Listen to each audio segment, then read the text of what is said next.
What's up, YouTube? How's everyone doing? Before you do anything right now, stop, give this video a thumbs up, comment below, and subscribe to my YouTube channel. I make a video almost every day as long as I remember. And yeah, you know, we're talking about real life things here. You know, I'm talking about things that apply to my life. I'm showing you my journey to accumulating more wealth, more happiness, and bettering my health in the same aspect. I signed up for a real estate course today. I put in my first 2 hours. It's a 77-hour course. Trying to finish it in hopefully 3 weeks, and then I could sign up for my test. The course is super annoying. I'll just put that out there right now. Super annoying, but yeah. I'm gonna pass regardless. You know, I'm studying on my own time anyway, getting as much knowledge as I can, and yeah, that's what you got to do. So I don't know which way to the highway. I'm in Jersey right now, so I'm not at my normal gym. I just left the gym, by the way. But yeah, today I want to talk about a few things I regret. You know, what are my regrets in life? I watched a YouTube video earlier today that talked about regrets like older people have in their life. And, you know, you learn a lot of things. They were talking about, like, you know, on your deathbed, that the only things you really care about is your friends and your family.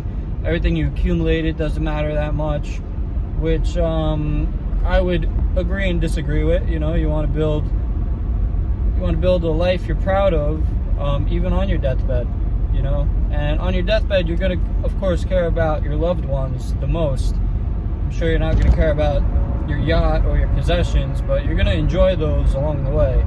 So I'm not saying, like, don't strive to get those things. Another thing they talked about is, like, not enjoying the journey. Definitely have to enjoy the journey. Something I'm realizing is I feel so, like, eager to get it now and have it tomorrow, but it's a process. It's a journey. You have to enjoy it as it comes and learn throughout the journey, because it's not going to come tomorrow. It's going to take years, maybe 2. For some people, it does happen tomorrow, but for 99% of us, it's something you got to build every day. It's like a building. You start at the foundation, you put up the outer walls, put in the glass, and then finally you're painting it, and then you get to look at it from the outside, a nice complete building.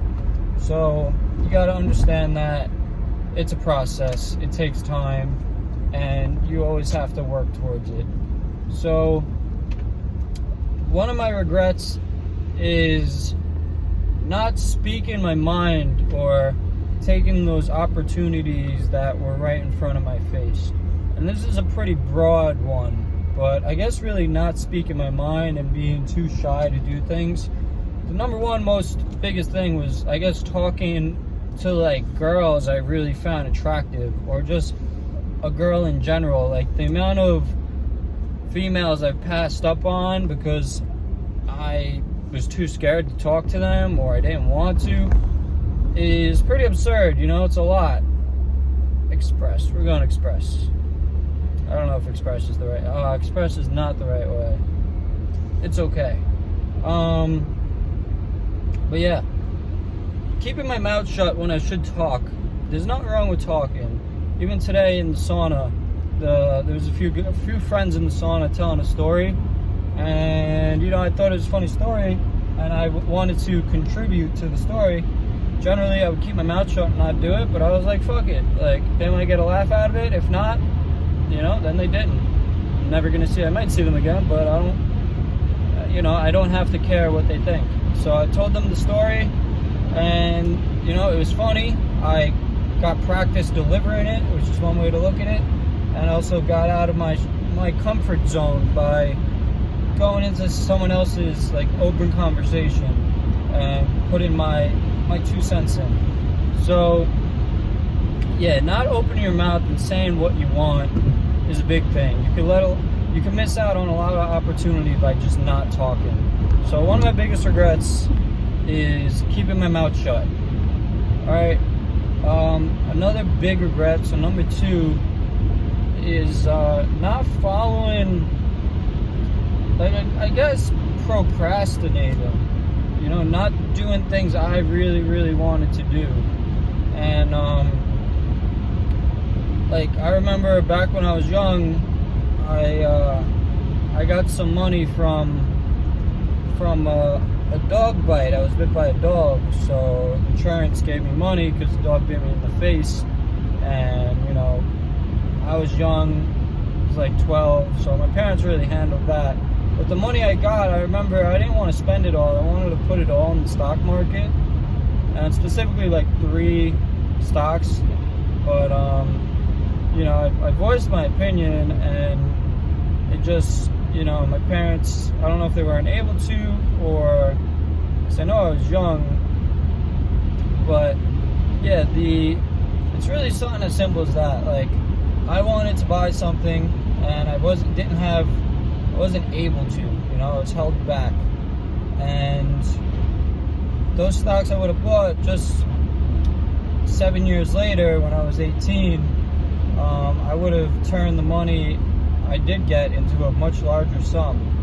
And it's something I always remembered, but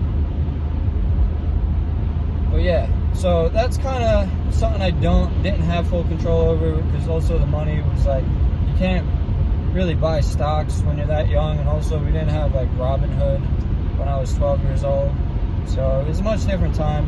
But I guess one of my largest regrets, financial regret, is not when I was in high school. When I was a freshman in college, my roommate showed me what Bitcoin was. At the time, Bitcoin was $250, and it was my second time being introduced to Bitcoin. And the way he explained it to me, like, made a lot of sense. He was buying some for himself, and I had a boatload of money, at least $20,000, that I wanted to just buy as much as I could with, and be like, let's see what happens. And I turned out to not buy any at all, so I was too busy just partying and failing, that that wasn't even important. It wasn't even important to me. So yeah, the amount of money I potentially missed out on probably be worth, like, that investment would have been worth maybe $1 million today, which is fine. I don't beat myself up over that, but it is a regret. Also, I don't like the word regret, because everything's a learning experience, so this should be titled like things I learned a lot from. And yeah, that's one of them.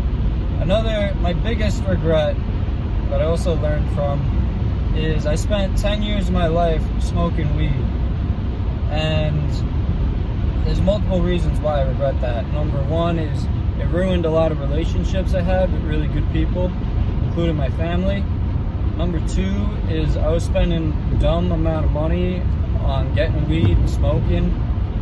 And number 3 is I was wasting a lot of time doing that as well, like 10 years of it. I work very hard nowadays, and if I had this mindset back when I was 16, 17, when I started smoking weed, I would have had had at least 2 jobs and been making a lot of money, because I could have thought that, hey, in the future, like, the more money I make now and let it accumulate and put it in things that help it grow, the more money I'll have in the future. So the easier life, well, life might not be easier depending on what you're doing, but financially you'll be more secure. And that's definitely my biggest regret, is smoking weed, which is why I started this channel. I kind of really got into this channel when I did quit weed. I think I was still smoking for the first 2 or 3 weeks of like getting the channel really going, and yeah, just have been quit from it. I'm saving an extra $1,000 every month from not smoking weed, which is an apartment. I still live at home, but I could easily afford an apartment just because I quit smoking weed. Even the $1,000 I spend a month could be a really nice car payment. I could have a really nice car. I choose to drive a car that only cost me $1,000 that I bought.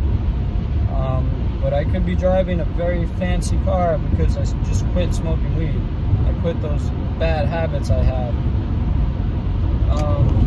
Yeah, so 3 of my biggest regrets is 1, not speaking my mind enough and not like just being more talkative. Number 2 is like not, I guess, taking risks. And obviously, like, number 2 is kind of like not really my fault, so you didn't know how it was gonna go. But it was not buying Bitcoin in 2014. Big mistake. If there's any time travelers out there, buy Bitcoin. And number 3 is smoking weed and really just partying in general and not focusing on building myself and working and saving money. Instead, I remember when I was at work, I couldn't wait to get off to get high. Now when I'm not at work, I can't wait to go to work to make money. So the mindset has switched. I enjoy working. I really do, because I get more money, which gives me more like power, you know, like to take risk. So, and it even gives me more time to take off, because you have money saved. You can now take off and enjoy yourself and do things you want. I'm not like, I have a good amount of money saved, but I'm not personally at that point where I want to, like, you know, start relaxing. I actually want to amp it up more and save. Like, you can only save so much money, but I want to create avenues of revenue, you know. But today was about my 3 regrets. What are your 3 biggest regrets? And I think it's good to reflect on that so you don't go back to your old ways and make mistakes. So for me, like, I'm not gonna go back to partying and smoking weed and getting fucked up from alcohol or doing other drugs like in excess. I'm pretty much sober. I drink alcohol once a week, and it's like 1 drink when I'm hanging out with, you know, casually with people. And it's not like I need to do that. And besides that, like, I haven't taken like shrooms in a very long time. I did just buy some the other day. But shrooms are a great drug if you're using it to like motivate yourself, get out of depression, see something differently. Like, let's say you're stuck on an idea, you can take like 1 mushroom and it'll open your mind so you see something a little different, you know. But yeah, so those are my 3 regrets. Thank you for watching. What are your regrets? Leave them down below. Have a great night. Peace.